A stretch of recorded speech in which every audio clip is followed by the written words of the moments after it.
नमस्कार दोस्तों, स्वागत है आपका अपने इस चैनल स्पिरिचुअल ट्री में। दोस्तों, आज के इस वीडियो में हम आपको बताएंगे पेड़ पौधों से जुड़ी हुई कुछ ऐसी जानकारी के बारे में जिसको जानकर आप अपने जीवन में सुख, समृद्धि, धन, यश, मान सम्मान को आकर्षित कर सकते हैं। बहुत सारे लोग अपने जीवन में, अपने घर में कई तरह के पेड़ पौधे तो लगाते हैं, लेकिन कौन से पौधों को लगाना चाहिए, किस प्रकार से लगाना चाहिए, इस बारे में उन्हें जानकारी नहीं होती है। और काफ़ी लोग हमसे इस बारे में पूछते भी हैं कि कौन से पेड़ पौधों को घर में लगाया जाना चाहिए जिससे सुख समृद्धि को आकर्षित किया जा सके, क्योंकि पेड़ और पौधे अपने आप में ही बहुत ही ज़्यादा चमत्कारी होते हैं, जो हर तरह की बुरी बलाओं को घर में घुसने से रोकते हैं। जो घर में रह रहे लोग होते हैं, उनके ऊपर जो ग्रह दोष चलने वाले होते हैं, यह सब कुछ पेड़ पौधों को पहले ही पता चल जाता है, जिसके कारण वो ऐसी ऊर्जाओं को छोड़ने लगते हैं जिससे घर के लोगों को लाभ मिलता है और कोई भी परेशानी घर में नहीं घुस पाती है। तो इस वीडियो को आप पूरा ध्यान से देखकर सभी बातों को समझ लें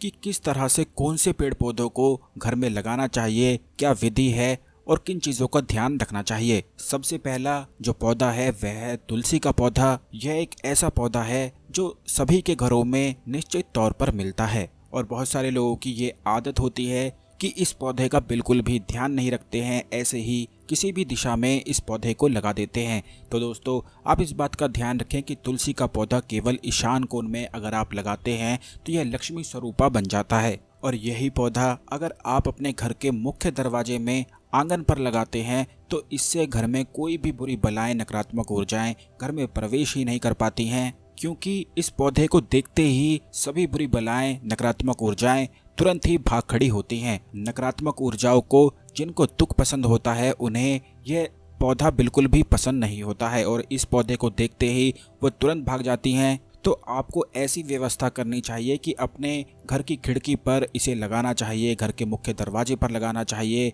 अपनी बालकनी में जहां से हवा आती है वहां पर तो आपको निश्चित तौर पर इस पौधे को लगाना चाहिए। लेकिन इस बात का भी ध्यान रखें कि रोजाना जल चढ़ाना बिल्कुल भी ना भूलें। बिल्कुल भी यह पौधा सूखना नहीं चाहिए, क्योंकि इसी पौधे के सूखने से यह संकेत माना जाता है कि नकारात्मक ऊर्जाएं घर में घुसने वाली हैं, और इससे धन की परेशानी उत्पन्न हो जाती है, कार्यों में बाधाएं आने लगती हैं। तो आप बिल्कुल भी इस पौधे को सूखने ही ना दें। रोजाना जल चढ़ाकर एक चुनरी भी तुलसी माता को आप जरूर उड़ाकर रखें। अब दूसरा पौधा है, अगर तुलसी के पौधे के पास एक केले का छोटा सा पौधा भी लगा दिया जाए तो इससे बहुत ही ज़्यादा अच्छे योग फिर घर में बनने लगते हैं। बस इसी से सुख और समृद्धि घर में इतनी तेजी से आकर्षित होती है कि घर का जो मुखिया होता है उसे धन प्राप्ति के योग बनते हैं, नए नए अवसर उसे प्राप्त होते हैं, ऐसी कुछ चीज़ें उसे मिलने लग जाती हैं जिससे जीवन में बहुत ही ज़्यादा बूस्ट उसे मिलता है। क्योंकि केले के पौधे को भगवान विष्णु का स्वरूप बताया गया है,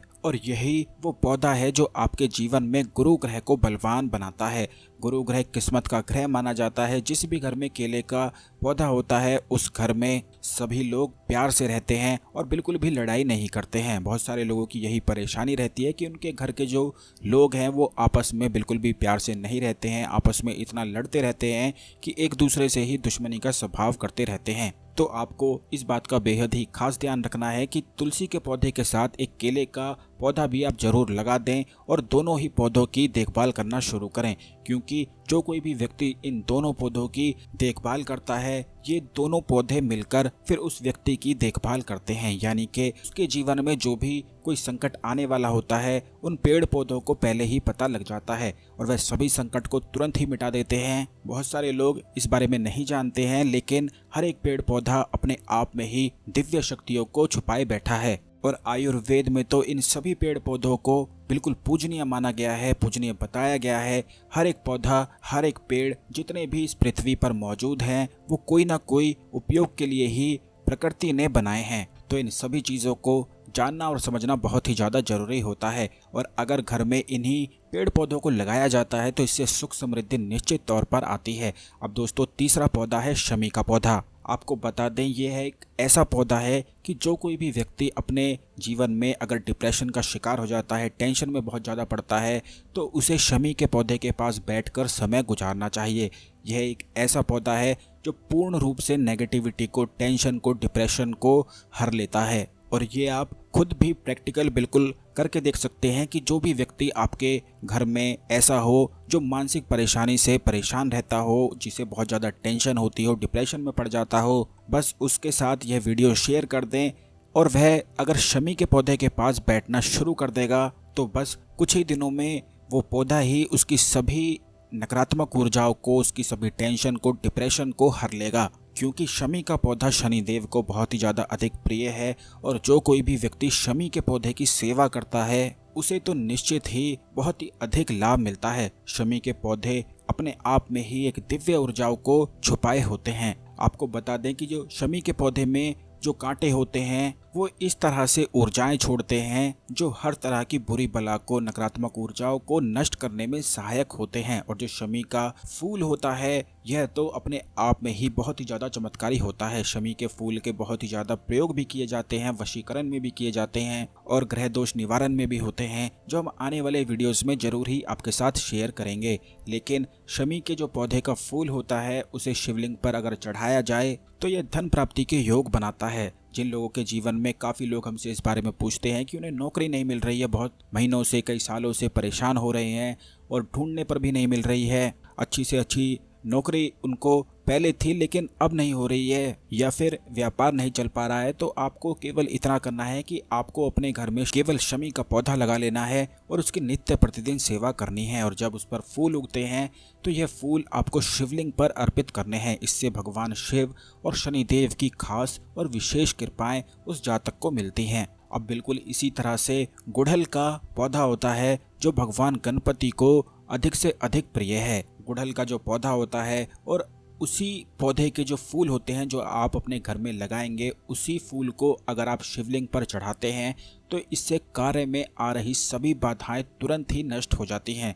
बहुत सारे लोगों के जीवन में ऐसी सिचुएशन आती है कि उनके बनते बनते कार्य बिगड़ से जाते हैं और उन्हें बिल्कुल रुकावट सी महसूस होती है। तो जब भी आपको ऐसी स्थिति मालूम पड़ती है तो आप अपने घर में ही मौजूद गुड़हल के पौधे में से एक फूल तोड़ लें और शिवलिंग पर चढ़ा दें। इतना करने मात्र से ही आपका जो कार्य रुका हुआ है वह निश्चित तौर पर हो जाएगा और यह आप प्रैक्टिकल खुद भी करके देख सकते हैं। लेकिन आपको इस बात का ध्यान रखना है कि यह पौधा केवल आपके घर का ही होना चाहिए, क्योंकि जो घर के पौधे होते हैं अगर यही फूल, यही पत्तियां चढ़ाई जाती हैं तो यह दुगनी तेजी से 1000 गुना असर दिखाती हैं। इसी तरह से बेल वृक्ष माना गया है। अगर आपके घर में बहुत अधिक जगह है और आप लगा सकते हैं बेल का वृक्ष तो बहुत ही ज़्यादा अच्छा है। लेकिन बहुत सारे लोग क्या करते हैं कि इस पौधे को, इस पेड़ को ऐसे ही लगा देते हैं, बल्कि इसके साथ कुछ नियम बताए गए हैं। यह आपको पूर्व दिशा में लगाना चाहिए और बेल वृक्ष के नीचे आप अपने घर में एक छोटा सा शिवलिंग स्थापित कर सकते हैं, अपने नाम से सिद्ध करवा के, तो और भी ज़्यादा अच्छा है। अपने घर को शिव मंदिर बनाने का यह बड़ा ही आसान सा उपाय है और जो भी व्यक्ति अपने घर को शिव मंदिर बना लेता है फिर तो उसके घर में किसी भी तरह की नकारात्मक ऊर्जाएं घुस ही नहीं सकती हैं, क्योंकि जितने भी देवी देवता हैं, जितने भी शैतान इस दुनिया में हैं, वे सभी केवल भगवान शिव के सामने ही नतमस्तक हैं। सभी उनके चरणों में अपने सिर को झुकाते हैं। तो दोस्तों, बेल का वृक्ष लगाकर अगर आप छोटा सा शिवलिंग स्थापित कर देते हैं और बेल वृक्ष पर ऐसी व्यवस्था करते हैं कि छोटी सी मटकी उस पर लटका कर उससे बूंद बूंद शिवलिंग पर 24 घंटे टपकनी चाहिए। थोड़ा सा कच्चा दूध भी आप उस मटकी में डाल दें। ऐसा करने से सभी कष्ट, सभी दोष जितने भी घर में मौजूद होते हैं, जितना भी वास्तु दोष हो, चाहे कितनी भी बुरी बलाएं ही क्यों ना हो, वह भी डर के भाग खड़ी होती हैं। लेकिन इस वृक्ष को लगाने के बाद कुछ नियम होते हैं जो शिवलिंग के साथ फिर मानने पड़ते हैं कि आपको रोजाना ही जल अभिषेक करना है। इसलिए इस उपाय के लिए परम शिव भक्त होना बहुत ही ज़्यादा जरूरी है। भगवान शिव के प्रति पूर्ण प्रेम रखकर जो कोई भी व्यक्ति इस प्रकार शिवलिंग की सेवा करता है, रोजाना अपने घर के बेल वृक्ष से पत्ते तोड़कर चढ़ाता है, उसे भगवान शिव की विशेष कृपाएं तो प्राप्त होती ही है, बल्कि उसके खुद के मन में भी इतना प्रेम बढ़ जाता है कि उसे सब कुछ ही अपने आप फिर प्राप्त होने लगता है। भगवान शिव ही उसके गुरु बन जाते हैं और उसे सब मार्गदर्शन, सब ज्ञान की बातें खुद ही बताने लगते हैं। बहुत सारे लोग ये नहीं जानते हैं, लेकिन भगवान शिव के प्रति अगर आप पूर्ण प्रेम रखते हैं तो वह निश्चित तौर पर बात करते हैं और मार्गदर्शन भी करते हैं, जो हम आने वाले वीडियोस में जरूर ही आपको बताएंगे कि किस प्रकार भगवान शिव से बात की जाती है। पिछले वीडियोस में भी काफ़ी बार हमने बताया है, तो आप उन वीडियोस को भी देख सकते हैं। वीडियो को लाइक करके अन्य भक्तों के साथ भी जरूर शेयर कर दें, जिससे सभी लोग इस जानकारी का लाभ उठा सकें, अपने जीवन में चल रहे कष्टों को समाप्त कर सकें और भगवान शिव की विशेष कृपा प्राप्त कर सकें। कमेंट बॉक्स में देवों के भी देव महादेव महाकाल को नमस्कार महादेव लिखकर महामृत्युंजय मंत्र भी जरूर लिख दें, क्योंकि इसी मंत्र को पूर्ण भक्ति के साथ जो कोई भी व्यक्ति लिखता है, संपूर्ण बाधाएं तुरंत ही नष्ट हो जाती हैं। और चैनल को जरूर सब्सक्राइब कर लें, बेल बटन दबा दें, जिससे आने वाले सभी ज्ञानवर्धक वीडियो आपको समय पर और सबसे पहले मिलते रहें। धन्यवाद।